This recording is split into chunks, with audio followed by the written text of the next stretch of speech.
আসসালামু আলাইকুম রহমতুল্লাহ। আশা করি সবাই ভালো আছেন। আজকে যে ভিডিওটা করব, বেশি ভিডিও আসলে গত যেটা ভিডিও করছিলাম এর আগেরটা এটা অনেক বেশি বড় হয়ে গেছিল। এটা বেশি বড় করব না। খুব পয়েন্ট আকারে ছোট করে ভিডিও করে শেষ করে দিব। আ ভিডিওটা হচ্ছে স্টাডি ইন ইতালি নিয়ে।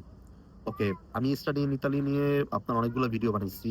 তো মাঝখানে অনেকদিন গ্যাপ গেছে, ভিডিও করা হয় নাই। তো এইটা হচ্ছে ইতালির ইতালিতে কেন পড়তে আসবেন? ইতালিতে কি, কি সুযোগ সুবিধা? আর কিভাবে প্রসেস করবেন এই বিষয়টা নিয়ে খুব সংক্ষিপ্ত ৩ টা ধাপে বলব। ১ম কেন আসবেন? দ্বিতীয়ত হচ্ছে কি, কি সুযোগ সুবিধা? তৃতীয়ত হচ্ছে প্রসেসটা কি? তো কেন আসবেন যদি বলতে চাই, পুরো হোল ইউরোপের ভিতরে, পুরো সেনজেন এরিয়ার ভিতরে সবচাইতে বেশি ভালো অপরচুনিটি হচ্ছে ইতালিতে। হোয়াই? অনেকগুলা বিষয় আছে। ওভারঅল আমি হচ্ছে ওভারঅল সবকিছু আপনি দেখবেন কি আপনার আশেপাশে যদি কেউ ইউরোপে পড়াশোনা করতে আসে, সেটা ডেনমার্ক হোক, নেদারল্যান্ড হোক, সুইডেন হোক, এস্তোনিয়া হোক, লিথুনিয়া হোক, রোমানিয়া হোক, লুক্সেমবার্গ হোক, চেক রিপাবলিক হোক, যেকোনো কান্ট্রিতেই আসুক, ফ্রান্স হোক, ইভেন ফ্রান্স, স্পেন, পর্তুগাল যেকোনো কান্ট্রিতে হোক, তাদের মানে ফিউচার প্ল্যানটা থাকে ইতালি নিয়ে। যেখানে আসার পর এখানে চলে আসবে। আপনি আপনার আশেপাশের মিনিমাম যদি ৩ টা ফ্রেন্ড থাকে, ৩ টা ফ্রেন্ডের সাথে কথা বইলা দেখেন, তারা যেকোনোভাবেই হোক ইতালিতে মুভ হইতে চায়। সেটা লিগ্যাল ভাবে হোক বা ইলিগ্যাল ভাবে। But why? এই হোয়াই এর ভিতরেই সব অ্যান্সার লুকিয়ে থাকে। এখানে আপনি পড়াশোনা করতে পারবেন, পাশাপাশি জব করে হিউজ টাকা ইনকাম করতে পারবেন ইনশাআল্লাহ। যদি আপনার স্কিল থাকে। স্কিল ছাড়াও মানে স্কিল যদি না থাকে তাহলে আর কি করে? রেস্টুরেন্টে যায়া কি কাজ বুঝতেই তো পারেন। অথবা রাস্তাঘাটের কাজ। অনেক কাজ আছে। যাদের স্কিল নাই। আর যাদের স্কিল আছে ভালো কাজ, অনেক ভালো কাজ আছে। তবে ইতালিতে কিন্তু আপনার যারা কাজ পারে বা করে সবাইকে সমান মূল্যায়ন করে। কাউকে খুব ছোট করে দেখা হয় না। আমাদের দেশে যেটা হয় নরমালি। এখানে কাজ পারা, কাজ করাটাই মুখ্য বিষয়। কে কি কোন কাজ করতেছে ডাজন্ট ম্যাটার। এটা নিয়ে ওরা বরদার না, এটা নিয়ে ওরা ছোট করে দেখার কোনো কারণ নাই। এখানে সব কাজ সমান লেভেলে দেখা হয়। তবে হ্যাঁ, কিছু সেক্টর আছে যেমন ডক্টর, লয়ার, ম্যাজিস্ট্রেট, জুডিসি মানে জজ যারা এই সেক্টর গুলা এই সম্মান এই জায়গাগুলা তো অবশ্যই একটু সম্মানের। যেহেতু সে এগুলা নরমালি তো সম্মানের জায়গা। সেটা যেকোনো কান্ট্রিতে। তবে ওভারঅল যদি হিসাব করি প্রত্যেকটা মানুষের রেসপেক্ট করে। যাই হোক অন্য কনসেপ্টে যাব না। যেটা বলতে নিলাম, কেন আসবেন ইতালি? এইখানে পড়াশোনার খরচ নাই বললেই চলে। টিউশন ফি কত জানেন? ৳১৫০ ৳২০০ ৳৩০০ মানে বাংলাদেশী টাকায় ৩০,০০০, ৪০,০০০, ৳৫০,০০০ টিউশন ফি বছরে। অথচ একটা স্টুডেন্ট আপনার পার্ট টাইম ও যদি জব করে সে মান্থলি মিনিমাম ৳১,০০,০০০ ইনকাম করে। তো ১ মাসের ইনকাম দিয়ে তো তার টিউশন ফি হয়ে যায়। এরপরে আবার আপনার যদি ফ্যামিলি ডিক্লারেশন সার্টিফিকেটটা দেন যে আপনার ফ্যামিলির বছরে ১৩,০০০ বছরে ১৩ না ১০ এর নিচে ইনকাম থাকলে আপনার স্কলারশিপ পাওয়া যায়। স্কলারশিপ পাইলে আপনার পড়াশোনা তো ফ্রি। ওই ৳২-৩০০ দেওয়া লাগে না। মান্থলি আপনি টাকা পাইতেছেন। এরপরে আরো অনেক সুযোগ সুবিধা আছে। এত সুযোগ সুবিধা পাওয়ার পরে কেন আসতে চাইবে না ইতালি স্বাভাবিকভাবেই? ইনকামও করতে পারতেছে, স্কলারশিপও পাইতেছে, পার্মানেন্ট রেসিডেন্স পাইতেছেন, পিআর পাইতেছেন। এরপরে ইতালিয়ান পাসপোর্ট সিটিজেনশিপ এর জন্য এপ্লাই করতে পারতেছেন। ফ্যামিলি আনতে পারতেছে। কালচারাল গত দিক দিয়ে ইতালি হচ্ছে ইউরোপের ২-৩ টা কান্ট্রির মধ্যে একটা। সুন্দর সিটি, সুন্দর জায়গা, বিভিন্ন জায়গায় ঐতিহাসিক জিনিসপত্র। তো সব মিলায়া হচ্ছে ইতালি সবচাইতে মানে থাকার জন্য, ব্যবসা-বাণিজ্য করার জন্য, পড়াশোনা করার জন্য, ফ্যামিলি নিয়ে থাকার জন্য সবচাইতে ভালো একটা জায়গা। এবং সরকারি অনেক সুযোগ সুবিধাগুলো আছে, যেগুলো আসলে পরবর্তীতে আপনি ফ্যামিলি আনলে পাবেন। আপনি নিজে ব্যবসা-বাণিজ্য করার ক্ষেত্রে পাবেন। অনেক সেক্টর গুলাতেই স্টেপ বাই স্টেপ যখন ধাপে, ধাপে আপনি আগাবেন, আপনার লাইফ এখানে সেটেল করবেন, তখন এই সুযোগ সুবিধাগুলো আস্তে, আস্তে পেতে থাকবেন। তো অন্যান্য কান্ট্রি গুলাতে একটু ডিফিকাল্ট, একটু না অনেক বেশি ডিফিকাল্ট। সারভাইভ করা ডিফিকাল্ট, ফিউচারটা আগানো ডিফিকাল্ট, ফ্যামিলি আনা ডিফিকাল্ট। অনেক ডিফিকাল্টিস আছে আপনার অন্যান্য কান্ট্রি গুলাতে। এজন্যই সবাই যখন হিসাব করে, চিন্তা ভাবনা করে যে না, ইতালিতে সবচাইতে বেটার অপশনস ওভারঅল হিসাব করতে গেলে, তখন সবাই ইতালিটাই চুজ করে। এটা হচ্ছে অ্যান্সার ছিল কেন আমি ইতালিতে আসবো। এই যে রিসেন্ট একটা পরিসংখ্যান বলি। আমি লাস্ট ইয়ারে রোমানিয়া, লিথুনিয়া, এস্তোনিয়া এবং চেক রিপাবলিক, পোল্যান্ডের ভিসা একটাও হয় নাই। পোল্যান্ডের ভিসায় এপ্লাই করছিলাম ২ টা। একজনের ভিসাই এপ্লাই করে নাই। পোল্যান্ডের ইস্যু সাবজেক্ট বাদ। যে কটা কান্ট্রির কথা বললাম এগুলোতে আমার কিছু স্টুডেন্ট নিয়ে এসছি আমি। কিছু স্টুডেন্ট আমি চিনি না। এগুলো সেনজেনের ভিতরে। নন সেনজেনের ভিতরে আপনার সাইপ্রাসে কিছু স্টুডেন্ট আছে আমার, রাশিয়াতে কিছু আছে, সার্বিয়াতে ২ জন আছে। তারাও ইতালিতে আসতে চাচ্ছে বা চায়। আমি বলছি, "ভাই নিজে, নিজে ট্রাই করে আসো। আমার মাধ্যমে ফাইল জমা দিতে চাইলে দিয়ে দাও। অফার লেটার বের করে দেই, ভিসা এপ্লাই করে চলে আসো।"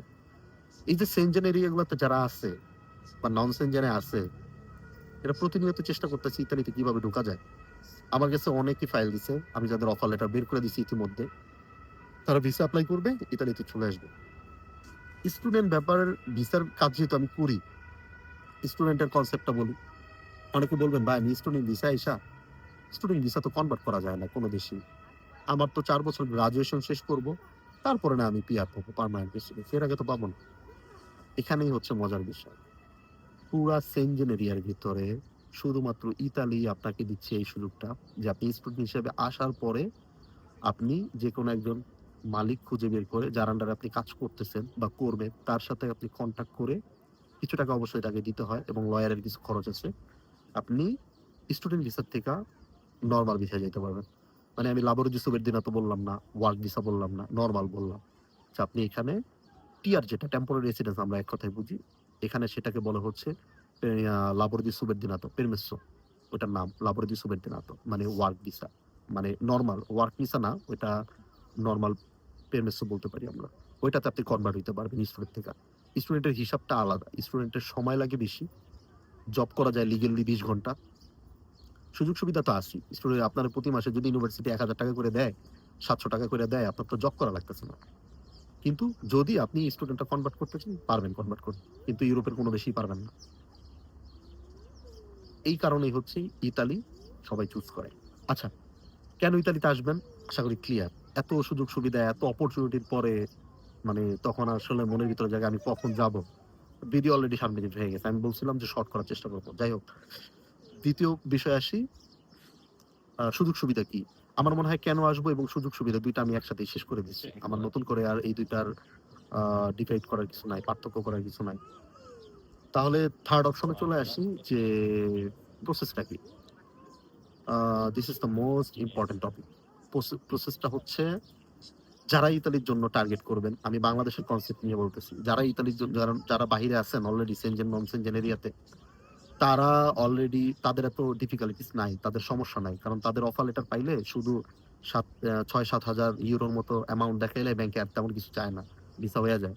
কিন্তু বাংলাদেশ থেকে যারা ভিসা এপ্লাই করবেন, তাদের লাস্ট 1 ইয়ার ১ বছরের ভালো ট্রান্সেকশন হইতে হবে।